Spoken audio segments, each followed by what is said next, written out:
Hello hi नमस्कार ମୁଁ ଅଜୟ ସ୍ୱାଗତ କରୁଛି ଆପଣମାନଙ୍କୁ ମୋ ୟୁଟ୍ୟୁବ୍ ଚ୍ୟାନେଲକୁ। ବୋଇଲେ ଆଉ ସବୁ ରାଇଟ୍ ନା ଆଶା କରୁଛି ସମସ୍ତଙ୍କର ସବୁକିଛି ରାଇଟ୍ ଏକା ଥିବ ହେଲା ଇଭା। ସୋ ମୋର ଫର୍ଷ୍ଟ ଭ୍ଲଗ୍ ଯେଉଁଟାକି ମୁଁ ସୁଟ୍ କରିଥିଲି ହରିପୁର ବିଚ୍ରେ ସେଇଟାକୁ ଏତେ ସାରା ଭଲ ପାଇବା ଦେଇଥିବାରୁ ଆପଣ ସମସ୍ତଙ୍କୁ ମୋ ତରଫରୁ ଅଶେଷ ଅଶେଷ ଧନ୍ୟବାଦ। ସୋ ଆଜିର ଭ୍ଲଗ୍ଟି ମୁଁ ସୁଟ୍ କରିବାକୁ ଯାଉଛି ପୋତାଗଡ଼ ଓ ବାଲିଲୋକନାଥରେ। ସୋ ଏହି ପୋତାଗଡ଼ ଏଣ୍ଡ ବାଲିଲୋକନାଥ ରହିଛି ଗଞ୍ଜାମରେ ଗଞ୍ଜାରେ। ଆମ ଗଞ୍ଜାମ ଜିଲ୍ଲାର ସଦର ମହକୁମା ଛତ୍ରପୁରରୁ କିଛି ଆଗକୁ ଗଲା ପରେ ଗଞ୍ଜାମ ବୋଲି ଗୋଟିଏ ଜାଗା ଅଛି, ଯାହାକୁ କି ବ୍ରହ୍ମପୁରରେ କିମ୍ବା ଲୋକାଲରେ ଆମେ ତାକୁ ଗଞ୍ଜା ବୋଲି କହିଥାଉ। ସେହି ଜାଗାରେ ସେହି ସ୍ଥାନରେ ଏହି ସୁନ୍ଦର ଦର୍ଶନୀୟ ସ୍ଥାନ ଦୁଇଟି ଅବସ୍ଥିତ। ତ ଆପଣମାନେ ଭିଡ଼ିଓଟିକୁ ସମ୍ପୂର୍ଣ୍ଣ ଭାବେ ଦେଖନ୍ତୁ, ବହୁତ ହିଁ ମଜା କରିବା। ଚାଲନ୍ତୁ ଯିବା, ଆସିଲେ କଥା ହେବା। ଓକେ ଫ୍ରେଣ୍ଡସ୍, ବର୍ତ୍ତମାନ ବାଜିଛି ସକାଳ 6ଟା। ବ୍ରହ୍ମପୁର ଶେଷରେ ଥିବା ଗୋପାଳପୁର ଜଙ୍କସନ୍ର ଏହି ଓଭରବ୍ରିଜ୍କୁ କ୍ରସ୍ କରି ଆମେ ଡାଇରେକ୍ଟ ଯାଉଛୁ NH5କୁ ଓ NH5ରୁ ଆମେ ଡାଇରେକ୍ଟ ଯିବା ଗଞ୍ଜାକୁ। ଓକେ, ସୋ ଆପଣମାନେ ଭିଡ଼ିଓରେ ଯେପରି ଦେଖିପାରୁଥିବେ ଆମେ ପାଖାପାଖି NH5ରେ ପହଞ୍ଚି ହିଁ ଗଲୁଣି ଓ ଜେନେରାଲି ମୋତେ NHରେ ଟ୍ରାଭେଲ୍ କରିବାକୁ ବହୁତ ହିଁ ଭଲ ଲାଗେ, କାରଣ NHରେ ଚତୁଃପାର୍ଶ୍ୱରେ ଖୋଲା ଥାଏ ଏବଂ ବହୁତ ହିଁ ବଢ଼ିଆ ପବନ ହୋଇଥାଏ, ତ ମଜା ଲାଗେ। ଆଉ ବାକି ଆଜିର ଯେଉଁ ସୂର୍ଯ୍ୟୋଦୟ ଟାଇମ୍ର ଦୃଶ୍ୟ ଦେଖିବାକୁ ମିଳୁଛି ଅତ୍ୟନ୍ତ ମନୋରମ ହେଉଛି, ଯେଉଁଟାକି ସମ୍ପୂର୍ଣ୍ଣ ଭାବେ ମୋତେ ଆକୃଷ୍ଟ କରୁଛି।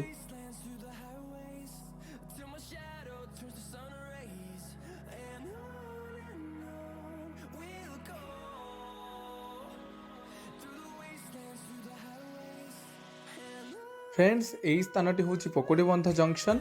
ଏହିଠାରେ ବ୍ରହ୍ମପୁର ମ୍ୟୁନିସିପାଲିଟି ଶେଷ ହୁଏ।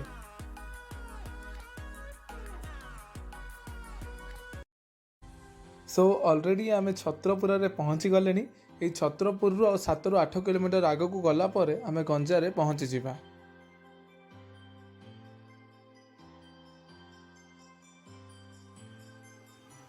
ବେଲେ କୁଆଡ଼େ ଗଲାବେଳୁ ରାସ୍ତାରେ ପୁରୀ ଉପମା ଟିକେ ନ ବାଜିଲେ ଭଲ ଲାଗିବ କହିଲ। ସୋ ଏଇଟା ହେଉଛି NHରୁ ପୋତାଗଡ଼କୁ ଯିବା ପାଇଁ ରାସ୍ତା। ସୋ ଫ୍ରେଣ୍ଡସ୍, ଫାଇନାଲି ଆମେ ଆସି ପହଞ୍ଚିଗଲେ ପୋତାଗଡ଼ରେ। ଏହି ପୋତାଗଡ଼ ଦୁର୍ଗଟି ରହିଛି ଋଷିକୂଲ୍ୟା ନଦୀ କୂଳରେ। ସେଠାରେ ପହଞ୍ଚିଲା ପରେ ସେଠାରେ ଯେଉଁ ସିକ୍ୟୁରିଟି ଗାର୍ଡ଼ ଥିଲେ ସେ କହିଥିଲେ କି କରୋନା ସିଚୁଏସନ୍ ଏସବୁ ପାଇଁ ବହୁତ ଦିନ ହେଲା ପୋତାଗଡ଼ ବନ୍ଦ ରହିଥିଲା ଏବଂ ବର୍ତ୍ତମାନ ସେହି ଭିତରେ କିଛି ଡେଭଲପମେଣ୍ଟ ପାଇଁ ଟଙ୍କା ଆସିଛି, ତେଣୁ ପୋତାଗଡ଼ ବାହାରେ ମଧ୍ୟ କିଛି ଚିଲଡ୍ରେନ୍ ପାର୍କ ହେବ।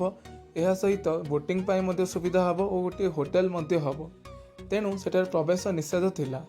ସୋ ସେଠାକାର ସିକ୍ୟୁରିଟି ଗାର୍ଡ଼ କହିଥିଲେ ପୋତାଗଡ଼ ସାଇଡ଼୍ରେ ଗୋଟିଏ ରାସ୍ତା ଅଛି, ସେପଟେ ଯାଇ ଋଷିକୂଲ୍ୟା ନଦୀ ପାଖକୁ ଯାଆନ୍ତୁ, ଅତ୍ୟନ୍ତ ସୁନ୍ଦର ଦୃଶ୍ୟ ଦେଖିବାକୁ ମିଳିବ। ସୋ ଆମେ ସେ ଅଭିମୁଖେ ବାହାରିଥିଲୁ।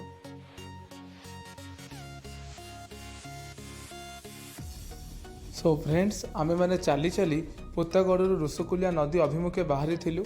ଏହି ପୋତାଗଡ଼ ଫୋର୍ଟକୁ ବହୁତ ଜଣ ହରର ଫୋର୍ଟ ମଧ୍ୟ କୁହନ୍ତି। ସୋ ଆପଣମାନେ ଦେଖିପାରୁଥିବେ ଏହି ପୋତାଗଡ଼ ଦୁର୍ଗର ପାଚେରୀ ଗୁଡ଼ାକ କେତେ ବଡ଼ ହୋଇଛି ଓ ସୁନ୍ଦର ଭାବରେ ପୂର୍ବେ ତିଆରି କରାହୋଇଥିଲା। ସୋ ଫ୍ରେଣ୍ଡସ୍, ଶୁଣିବାକୁ ମିଳେ ଏହି ପୋତାଗଡ଼ର ଇତିହାସ 1800 ମସିହା ଠାରୁ ମଧ୍ୟ ପୁରୁଣା, ତେଣୁ ଆମେ ଏହାକୁ ଭାରତୀୟ ଇତିହାସର ମୁକସାକ୍ଷୀ ମଧ୍ୟ କହିପାରିବା। ସୋ ଫାଇନାଲି ଆମେ ବର୍ତ୍ତମାନ ଋଷିକୂଲ୍ୟା ନଦୀ ମୁହାଣରେ ପହଞ୍ଚିଗଲେ। ଆପଣମାନେ ଦେଖିପାରୁଥିବେ ବହୁତ ହିଁ ସୁନ୍ଦର ଜାଗା ହୋଇଛି।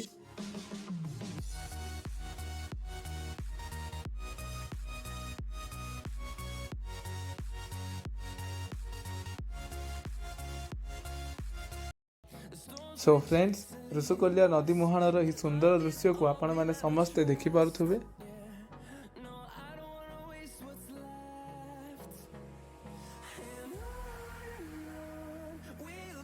ଏଠାରେ ଆପଣମାନେ ଦେଖିବାକୁ ପାଉଥିବେ ଯେ ପୋତାଗଡ଼ ଦୁର୍ଗର ଅନ୍ୟ ଏକ ପ୍ରବେଶ ପଥ ଋଷିକୂଲ୍ୟା ନଦୀ ମୁହାଣର ସମ୍ପୂର୍ଣ୍ଣ ପାଖରେ ହିଁ ରହିଛି।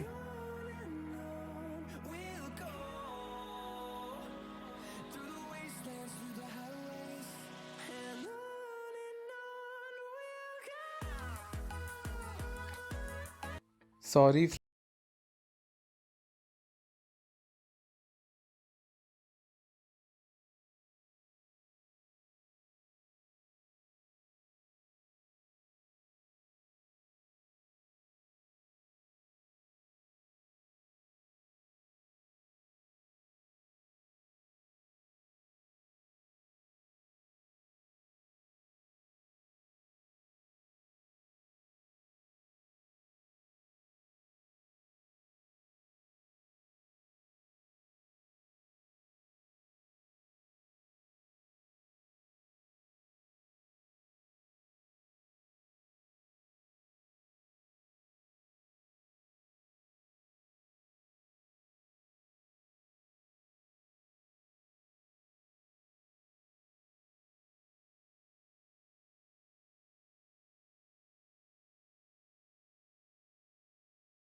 सो फ्रेंड्स, चलतु एही मंदिर विषय किसी अधिक जानिबा पई एठाकार पूजकଙ୍କ सहित कथा हेबा।